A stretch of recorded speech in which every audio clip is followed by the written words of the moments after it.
আসসালামু আলাইকুম সম্মানিত ভিউয়ার্স, আজকে আমরা কনস্ট্রাকশনের যে ভিডিওটি দেখব সেটা হচ্ছে 1500 স্কয়ার ফিট ছাদ ঢালাই করতে আমাদের কত টাকা লাগবে, রড বালি সিমেন্ট লেবার খরচ সহ যাবতীয় আজকের ভিডিওতে দেখব। তো এটা হচ্ছে আমরা মাপটা ধরে নিলাম 75 ফিট বাই 20 ফিট একটা এরিয়া। তো আপনারা আপনাদের এরিয়াটা ক্যালকুলেশন করে যদি 1500 স্কয়ার ফিট হয় বা অন্যান্য মাপ যদি হয় আপনারা একই সিস্টেমে ক্যালকুলেশন করে যাবেন। তো 1500 স্কয়ার ফিট, সেজন্য আমি 1500 স্কয়ার ফিট ভলিউমে লিখলাম, ইনটু লিখলাম 0.417। কেন এটা গুণ করলাম? কারণ এত স্কয়ার ফিটে আমরা ছাদ ঢালাই করব কত? 5 ইঞ্চি। তাহলে 5 ইঞ্চি ছাদ ঢালাই আমার কত আসে? যদি 12 দিয়ে ভাগ করি ফিটে চলে আসবে, ফিটে চলে আসবে 4.17। তাইলে এত ফিট 4.417। তাইলে স্কয়ার ফিটকে আমরা যদি ফিট দ্বারা গুণ করি তাইলে সরাসরি চলে আসে ঘন ফুট, তাইলে 625.5 CFT। তো আমরা এটা পেয়েছি বীজ আয়তন, শুকনো আয়তনটা বের করব ড্রাই ভলিউম, সেটাকে আমরা 1.5 দ্বারা গুণ করলে আমরা ড্রাই ভলিউমটা পেয়ে যাই। ড্রাই ভলিউম পাবো 938.25। তো আমরা দেড় গুণ কেন বাড়িয়ে ধরি, সেটা হচ্ছে যে শুকনা অবস্থায় যে মশলাটা ভিজানো হয়, ভিজানোর পরে এটা আমরা যখন যে কোনো ফর্মে ঢালাই করি তখন অনেক পরিমাণ আমাদের নষ্ট হয়, সেজন্য আমরা দেড় গুণ বাড়িয়ে ধরে নিই। তো আমাদের রেশিওটা ধরেছিলাম 1:2:4, 1 বালতি সিমেন্ট, 2 বালতি বালি এবং 4 বালতি খোয়া। তো আমাদের কতটুকু আয়তন? এই যে 938.25 আয়তনেই আমরা 7 ভাগের 1 ভাগ হচ্ছে সিমেন্ট। তো আমরা এটা ক্যালকুলেশন করে পেলাম যে এখানে 134.04 CFT। তো এটাকে যদি আমরা 1.25 দ্বারা ভাগ করে নিই তাহলে আমরা সরাসরি পেয়ে যাব ব্যাগে। তাইলে কত পেয়েছিলাম? 107 সামথিং। তো আমরা ধরে নিলাম 108 ব্যাগ সিমেন্ট। তো এটাকে যদি আমরা 470 টাকা বস্তা ধরে নিই তাহলে আমাদের কত টাকা আসবে? 108 গুণন হচ্ছে আমার 470 টাকা করে ধরে নিলাম। এটা আপ ডাউন করে রেট, আপনারা কষ্ট করে বাজার রেটটা জেনে নেবেন, 50,760 টাকা। তো আপনাদের বাজার রেটে যত আসে, কারণ আপ ডাউন করে রেটটা আপনারা কষ্ট করে জেনে নেবেন। তাহলে 50,760 টাকার হচ্ছে আমার সিমেন্ট লাগবে। তো বালি কতটুকু লাগবে? আমাদের এত CFT বালি লাগবে। বালির রেটটা আমি 29 টাকা করে ধরে নিলাম। বিভিন্ন রেটের বালি রয়েছে, বিভিন্ন জায়গার বালি, বিভিন্ন কোয়ালিটির বালি।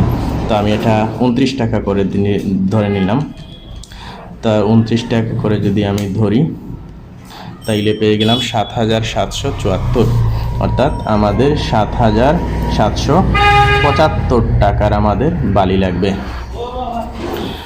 তারপর ইটের বেলায় যদি আসি, আমরা এত CFT ইট পেলাম। তো 1 CFT ইট পেতে গেলে আমাদের কিন্তু 9টা ইট ভাঙা লাগে। সেজন্য আমাদের যে 536.14 রয়েছে আমার CFT, এটাকে যদি আমি গুণ করে নিই 9 ধারা, তাইলে আমি ইটের সংখ্যাটা পেয়ে যাব। তাই ইটের সংখ্যাটা পেয়ে গেলাম 4,825। আমি 4,830 ধরে নিই। 4,830টি ইট আমাদের লাগবে। একটি ইটের দাম আমি 13 টাকা করে ধরলাম। এটা বিভিন্ন জায়গায় বিভিন্ন রেট রয়েছে, আপনারা আপনাদের বাজার দর অনুযায়ী এটা ক্যালকুলেশন করবেন। আমি 13 টাকা করে পেয়ে গেলাম 62,790 টাকা। তাইলে 62,790 টাকা হচ্ছে আমার এই ইটের দাম। তারপর রড ক্যালকুলেশনের বেলায়, রড হচ্ছে যে আমাদের শুকনা আয়তন কাউন্টিংয়ে আনার দরকার নেই, ভিজা আয়তনেই কিন্তু রড একই থাকে। তো এটাকে আমরা 1.25% ধরে নিই। আমাদের কনস্ট্রাকশন কাজে রড এত পার্সেন্ট লাগবে। তো এটাকে আমরা পার্সেন্টটাকে তুলে 100 দ্বারা ভাগ করে দিলাম, তাহলে পার্সেন্টটা উঠে গেল, পেলাম 7.82 CFT। এটাকে আমরা 222 দ্বারা যদি গুণ করে নিই তাইলে পেয়ে যাই কেজিতে, তাইলে পেলাম 1736 কেজি।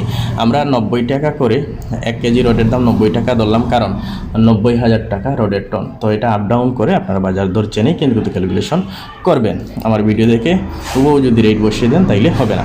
তাইলে পেয়ে গেলাম 1,56,220 টাকা। তার লেবার কস্টটা হচ্ছে আমি 70 টাকা করে ধরেছি পার স্কোয়ার ফিটে। আপনাদের গ্রামে এক রেট, শহরে এক রেট, জেলা শহরে এক রেট। তো বিভিন্ন জায়গায় বিভিন্ন রেট রয়েছে, আপনারা আপনাদের রেটটা জেনে এখানে ক্যালকুলেশন করে নেবেন। তো রেটটা অবশ্যই 50 টাকা থেকে 90 টাকার মধ্যে হয়, এর বেশি হয় না। তো আমি এখন টোটাল হিসাবটা করে নেব, ভিডিওটা স্কিপ করছি আমি।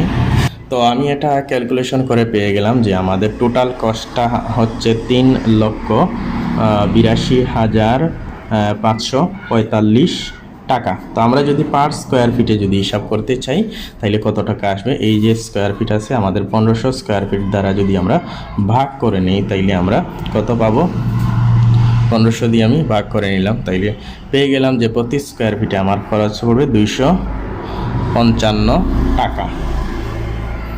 255 টাকা। তো এই ছিল আজকের ভিডিওটি, ধন্যবাদ।